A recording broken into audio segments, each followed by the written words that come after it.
A new intern at a mental health facility realizes something is very wrong and begins digging for answers, which unearth terrible, dark secrets in Madhouse, released July 30th, 2004, directly to DVD. Directed by William Butler, who has since gone on to make films like the Ginger Dead Man series, Demonic Toy series, Baby Oopsie, so a lot of crap. But as an actor, he's been killed by Jason, Freddy, and Leatherface. It's quite the resume. Written by Butler, as well as Aaron Strongoni, who has since written 2 films in the Return of the Living Dead series, as well as Ginger Dead Man 2. Starring Joshua Leonard, whose acting debut was in The Blair Witch Project, Jordan Ladd, who's appeared in such films as Cabin Fever, Club Dread, Death Proof, Natasha Lyonne, best known most recently probably for Orange is the New Black, and Poker Face, horror legend Lance Henrikson, legendary character actor Leslie Jordan, and featuring Mark Holton, best known for Pee-wee's Big Adventure, but also in the horror lexicon, Leprechaun. We open with a bunch of weird imagery, some of them bloody. And honestly, it leads to nothing. Cut to 2 guys chasing someone through the woods that someone is then hit by a car, and we cut to the opening credits. It's like, okay, what the hell just happened? Clark Stevens, Joshua Leonard. He shows up to an asylum. He speaks with a patient played by Natasha Lyonne, who freaks out. Another patient, played by Mark Holton, is just kind of hanging out. And so far, we're starting out very boring. Clark meets the head honcho, Dr. Franks, played by Lance Henrikson. Apparently, Clark's grandfather was a famous doctor or something. It's like mentioned in passing and is never really elaborated on. Clark wants to make changes, and Frank's like, no. Sarah, Jordan Ladd, gives him a tour of the place, which includes seeing a woman masturbate with her back turned to us and the Madhouse in the basement. That's where they keep all the unhinged patients. Down there, the patients do, stereotypical I'm crazy things, including like smearing shit all over their door and screaming and saying random things. One of them even grabs Clark, but ultimately stabs himself with a random piece of glass he just happens to have. Natasha Lyonne then has flashes of like some kind of mutant, I guess.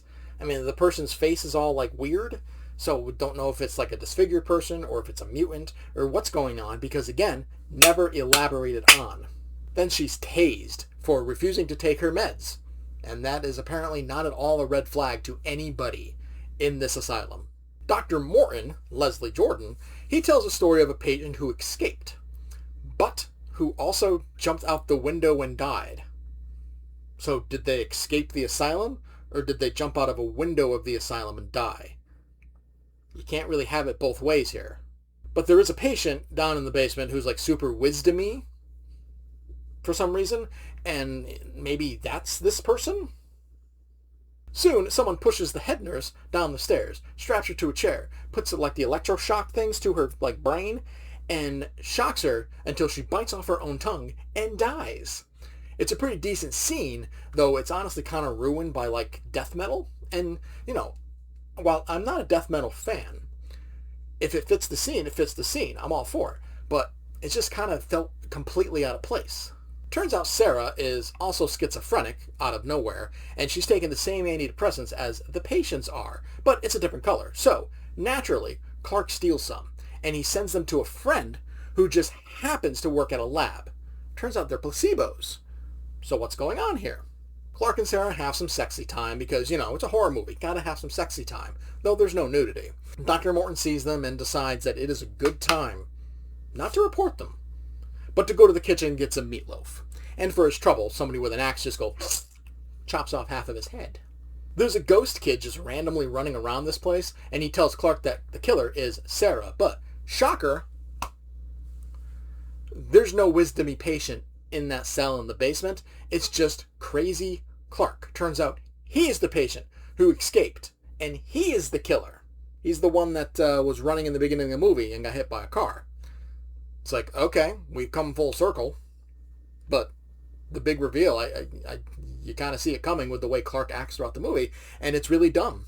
Clark kills Dr. Franks, and then we cut to black as he swings an axe at Sarah. So it's like, oh, did he kill Sarah? Did Sarah get the upper hand? Did the cops show up? Because apparently the cops are outside. It's very specifically mentioned by Sarah. And shoot him? No. We fade into him walking into another asylum to end the film. First of all, Joshua Leonard is so bad here. He doesn't show a single shred of emotion throughout the entire film. His performance is so wooden. I was waiting for a woodpecker to literally appear and start pecking away at his Temu Wilson-looking face. Like, seriously. He looks like Temu Owen Wilson. It's like, what the fuck's going on here?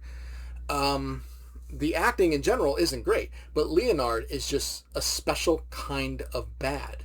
Like, even when he's screaming, it's so monotonous. Like, at one point when he's swinging the axe, he's got the axe up and he figures like, ah, because he's crazy. No. Ah.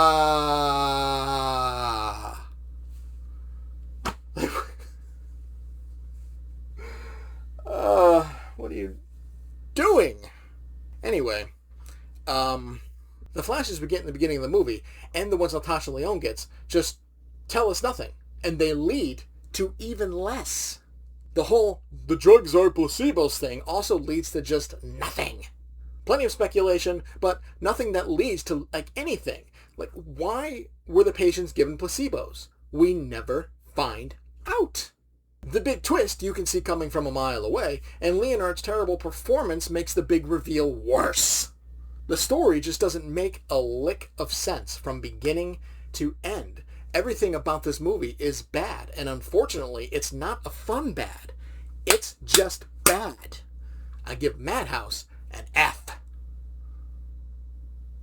Thank you for watching Fatman Inc. Craptacular Horror. Leave a like if you enjoyed and a comment to discuss your thoughts. Make sure to subscribe to see more reviews of horror movies new and old. Thanks again for watching, and I'll see you next time.